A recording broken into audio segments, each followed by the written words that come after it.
Hi guys, good morning. Welcome back to my channel. আশা কৰিছো আপোনালোক ভালে আছে, মই ভালে আছো। আজি আৰু এটা ভিডিও লৈ আহিলো আপোনালোকৰ মাজত। ৰাতিপুৱা উঠিছো, এতিয়া চাহ খোৱা নাই, চাহ বনাইছো, চাহ খোৱা নাই। চাহ খাম বাৰু, পিঠা আছে, পিঠা গৰম কৰি ললো। ৰুটিও বনাইছো, পিঠাও আছে, পিঠা দি চাহ খাম। আৰু দেখিছে না চাদৰ ওপৰত আহিছো, ইমান মানে নিয়ৰ পৰি আছে চাৰিওপিনে। 9টা বাজিব হ'ল, তথাপি নিয়ৰ পৰি আছে। আহক দেখাই আছো। চাৰিওপিনে নিয়ৰ পৰি আছে এতিয়াও। 9টা বাজিছে, তথাপি দেখিছে নে ৰ'দটো ওলায়ে নাই।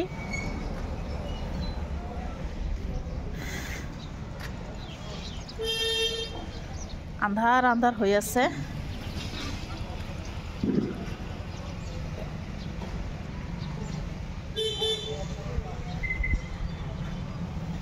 এতিয়া তলত যাওঁ, চাহ খাম। চাহটো খাই লওঁ, বহুত কাম আছে আজি। চাহ ওলাই ললো, চাহটো খাই লওঁ পিঠা দি। আৰু চাহ খাই নহয় আজি বহা বহি নাই, কামত লাগি যাম। মানে বহুত কাম আছে, এইবিলাক গোটেই নহয় চিজিল মিছিল কৰি ল'ম। টেমাবিলাক লেতেৰা হৈছে, ধুই ল'ম। আৰু জেংকে টেংকে আছে দেখিছেনে, গোটেই একদম চিজিল কৰি ঠিক কৰি ল'ম। কাঁহী বাতি আছে ধুব, কাঁহী বাতিবিলাকো ধুই ল'ম। চাহটো খাই লওঁ আগত। মই চাহ খাই আছো, তৎক্ষণাতে হাজবেণ্ডে বজাৰ কৰি লৈ আহিলে। 2 ধৰণৰ মাছ আনিছে, গৰৈ মাছ আৰু ৰৌ মাছ। গৰৈ মাছটো কিহৰ কাৰণে আনিব কৈছো কৈ আছো। আৰু ইমান টাটকা চব্জি লৈ আহিছে নহয়, বেঙেনা, উৰহি, বিলাহী আৰু গুৰি আলু। বহুদিন পিছত গুৰি আলু লৈ আহিছে।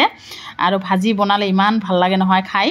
আৰু এইটো হৈছে কচুৰ পেটু, কচুৰ মুহি বুলি কওঁ আমি। এইটোৰ কাৰণে গৰৈ মাছ লৈ আহিছো, আজি দালি বনাম। আৰু নতুন মাটিমাহৰ দালি লৈ আহিছে, প্ৰথম ওলাইছে নহয়। এতিয়া ধুই চুই দি চাদৰ ওপৰত শুকা দিম। কচুৰ মুহিটো নহয়, মই কুকাৰত দিম ভাবিলোঁ, কাৰণ সোনকালে হ'ব। কুকাৰত দিলে 3টা হুইচেল দি নমাই ল'ম। 3টা হুইচেল দি নমাই ল'লোঁ, দালিটো ধুই লৈছোঁ। এতিয়া ওপৰত যাই শুকা দিম। আৰু এতিয়া পাকঘৰৰ চাফ চাফাইখিনি কৰি লওঁ, তাৰপিছত ৰন্ধা বঢ়া কৰিম। আহি আছোঁ, আপোনালোকে ব্লগটো চাই থাকক।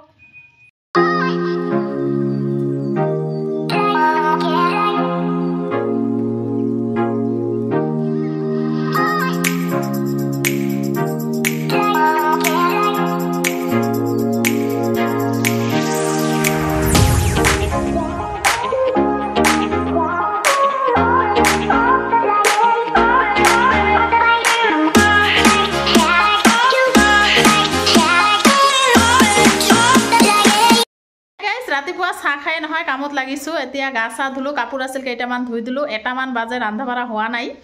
আৰু বিছনা চাদৰবিলাক পাল্টাই দিছোঁ, এইবিলাকো ধুই দিলোঁ। কাৰণ কাপোৰ যদি দেৰি হয় ধুওঁতে নহয় আৰু ভাল নালাগে, গা চা ধোৱা দেৰি হৈ যায়। সেইকাৰণে গা চা ধুই ল'লোঁ, কামখিনি হৈ গৈছে। এতিয়া ৰন্ধা বঢ়া কৰিম। আহক দেখাই আছোঁ মই কি কৰিলোঁ আগবেলা। চাদৰ 2টা পাল্টাই দিছোঁ, ঘৰটোও মুচি ল'লোঁ। ইমান লেতেৰা হৈছিল নহয়, টেবুল চেবুলবিলাক গোটেই মুচি ল'লোঁ। আৰু পাকঘৰটো আজি একদম চাফ চাফাই কৰি ল'লোঁ, ৰাতিপুৱাই দেখালোঁ আপোনালোকক। আৰু কাঁহী বাচন যে ইমান ওলাইছিল নহয়, গোটেই ধুই চুই ল'লোঁ, একদম চকচকা কৰি লৈছোঁ, গেছ ঠেছ মুচি ল'লোঁ। এতিয়াও ৰন্ধা বঢ়া কৰা নাই, 1টামান বাজি পাৰ হৈছে। এতিয়া ৰন্ধা বঢ়া কৰিম। গোটেই একদম চকচকা কৰি লৈছোঁ, দেখিছেনে, একদম কণা কানি।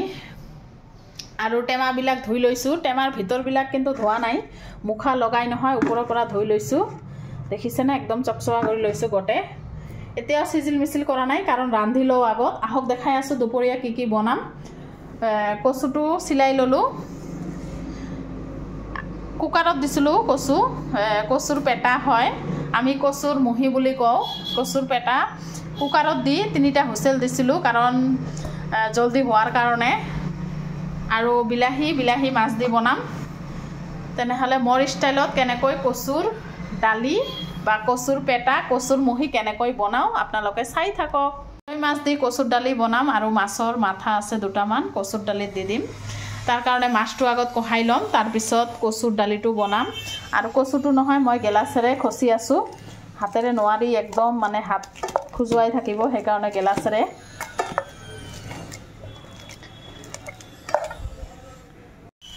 মাছটো আগত কঢ়াই ল'লোঁ।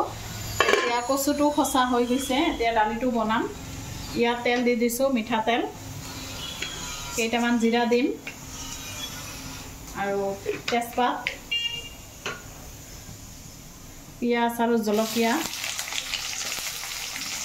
আদা নিদিওঁ, ৰচুন বাটা, জিৰা বাটা, হালধি, নিমখ এইখিনিয়ে। কচুটো দি দিলোঁ। এতিয়া গৰম পানী দিম।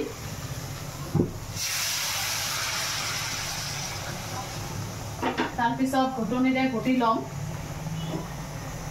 পানী যিখিনি লাগে জোখত দিলে হল এতিয়া ঘুটনিৰে ঘুটি লম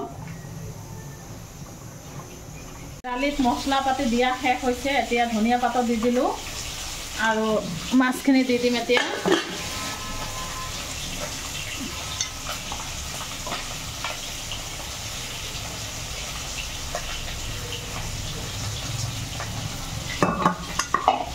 আৰু ইপিনে মাছ ফ্ৰাই কৰি আছো মাছ দি বিলাহী দি বনাম হাই গাইজ কচুৰ দালি হৈ গ'ল গৰৈ মাছ আৰু ৰৌ মাছৰ মাথা দিছোঁ ইয়াত দেখিছেনে এতিয়া নমাই ল'ম আৰু এইটো হৈছে বিলাহী দি মাছ বনাইছোঁ ৰৌ মাছ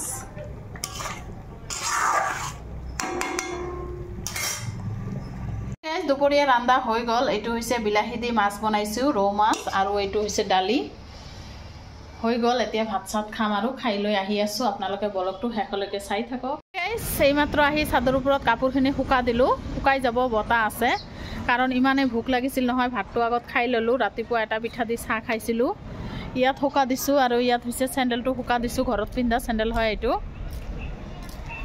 ঊলৰ শুকাই গৈছে আৰু ইয়াত এটা দিছোঁ আৰু মাটিমাহৰ দালিখিনি ৰাতিপুৱাই ধুই দিছোঁ শুকাইছে আধা মাধা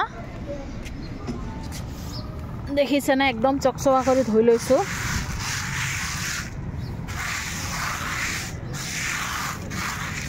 এতিয়া লৈ যাওঁ তলত সন্ধিয়াই হ'ল দুপৰীয়াৰ বাচনবিলাক এতিয়াহে ধুলোঁ আৰু দেখিছেনে খিৰিকীটো একদম চকচকা কৰি চাফা কৰি লৈছোঁ ইমান লেতেৰা হৈছিল নহয় ইয়াত ৰান্ধো গেছত ইয়াত তেল মছলাবিলাক খিৰিকীটোত যায় সেইকাৰণে মানে লেতেৰা হৈছিল চাফা কৰিছোঁ একদম মানে চকচকা কৰি লৈছোঁ বাহিৰৰ লাইটবিলাকে স্পষ্ট দেখা গৈ আছে আৰু এইখিনি নহয় সিজিল কৰি ল'লোঁ টেমা চেমাবিলাক গোটেই চাফ চিকুণা কৰি লৈছোঁ দেখিছেনে চকচকা কৰি লৈছোঁ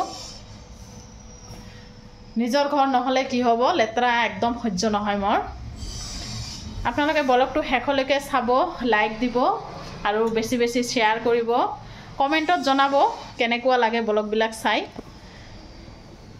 তেনেহ'লে একেবাৰে সন্ধিয়া আহি আছোঁ সন্ধিয়াটো হৈছে অলপ পিছত আহি আছোঁ চাহ বনাম লাইটটো দিয়াই নাই আৰু গেছ আছে গেছটো লৈছোঁ আজি সন্ধিয়া চাহ খালোঁ আধা খোৱাৰ পিছতহে মনত পৰিলে যে মই ভিডিঅ'ই কৰা নাই আৰু ল'ৰা নহয় পকৰা কিনি আনিছিল